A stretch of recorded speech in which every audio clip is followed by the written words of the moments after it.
Hey guys, so this is going to be a simple review on the iPad Pro 12.9 inch that I've had for a little bit over close to a year actually. So first thing, one of the greatest investment purchases that I've ever made in my life. Second, the reasons I've got it, um, well, at the time I was doing some sales, and one of the things that I kept coming into was losing a notepad. Uh, I'm not sure if you've been in sales before, but if you lose a client list, that's hundreds of dollars. So I saw this as an investment first and foremost. Secondly, I got this iPad because I was really trying to get back into drawing, get a little bit more creative, and really learn my way about the new technologies going on with the AR, and especially with the Procreate app being a lot more usable with the Apple Pencil. So we get straight into it. So the iPad that I have right now and the way I'm rocking it, it's beautiful. I love it.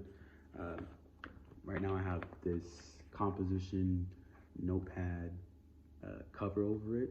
I originally had the folio that came with the Apple. What didn't come with it was an extra $100. And when it was just a folio, all it was is magnetic on the back, and on the front it was just a magnet.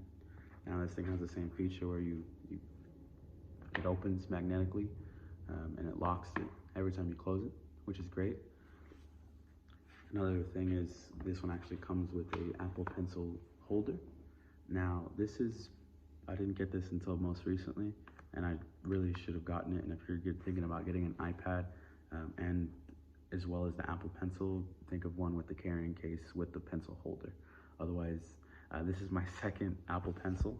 Now the Apple Pencil is something that without the iPad and the pencil together, you're really going to be missing out on a lot of features. Not just, you wouldn't realize how important it is to the iPad until you have an iPhone, a laptop, and the iPad just becomes a replacement for the phone without the pencil. It's basically just a giant phone. Now, with the Apple Pencil, it turns into a whole nother monster. One of the things that I've been doing it for, like I said, is a glorified notebook. And, a lot of people who are going to school, who are planning on doing this is going to be your go-to, as you can paste your images, your worksheets, you can upload your all of the works that are going on inside the class, so you can follow along and actually write on the papers. A lot of the handouts that I've been given on pieces of paper, I put directly into the iPad through the app that I like using, which is this beautiful app. I'm sure if you can see that there. But the reason I like it is just how organized it keeps everything. You can have different tabs for it. I got the arts, some of the stuff that the other photos, and all this stuff has really allowed me to stay on top of my game, especially when I was doing sales, keeping up with my clients, really keeping in touch with these meetings, and immediately go back to when I was going. I was the most prepared going on, and even going into a presentation setting, it's unmatched. When we're talking about, let's say if we're in presentation mode and I need to present to you, one of the things that I do is I break it down for you right here. However I need to, or I'll go to the internet, and Safari's just on the other side. So we're able to just immediately go into what we need to get to, and boom, there's their meet and greet that we're talking about here. Now, one of the biggest reasons I still use the iPad most recently is that I stopped doing sales as much, and I wanted to get more into art, and it sort of takes a while. There's a lot of learning curves when it comes to drawing digitally and just drawing in general. One is, it takes a lot of patience, a lot of time, and at the time I was buying the iPad, I didn't have enough leisure to actually draw. Now that I have a little bit more, I've been practicing a little bit more with some sketches. They come out pretty well. I've even just practicing some freehand stuff. But this is a really powerful tool. Procreate, it's a $10 app There's a couple apps that are very professional that really allow you to get a lot done. If I was a photo editor, I would use Photoshop on the iPad. And if I was to edit video, I haven't yet, but you can do that on the iPad, and the processing speed is so quick.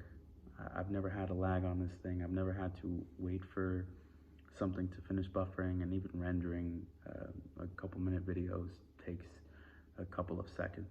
I mean, you could finish a whole YouTube video and just upload it immediately on the iPad. You could even record it on the iPad because the camera does share the same lens as the iPhone 10 and up.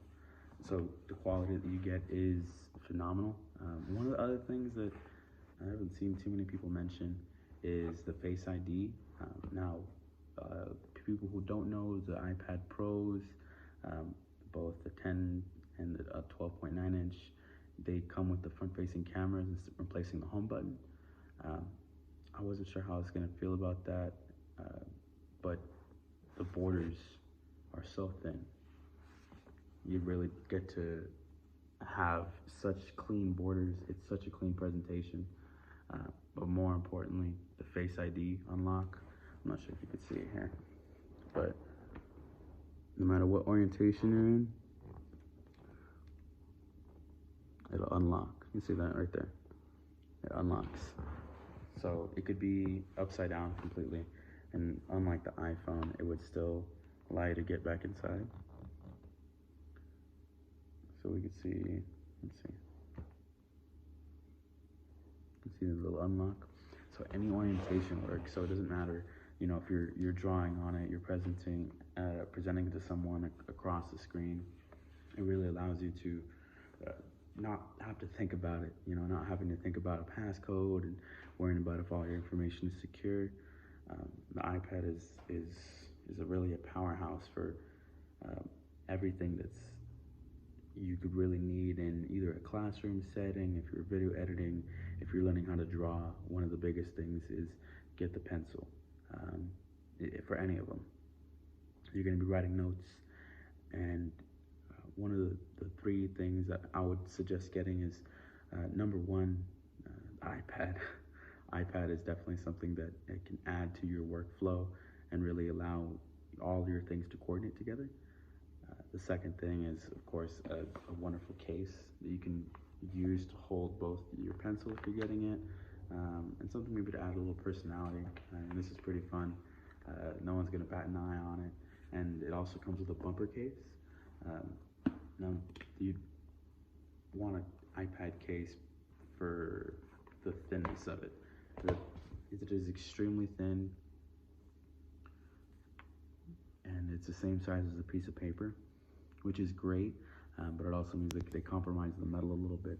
Now this one hasn't been damaged, this one hasn't been on the back anyways, but it has seen some drops. Let's see if we can get that there. No. Let's see, can't focus, can it focus?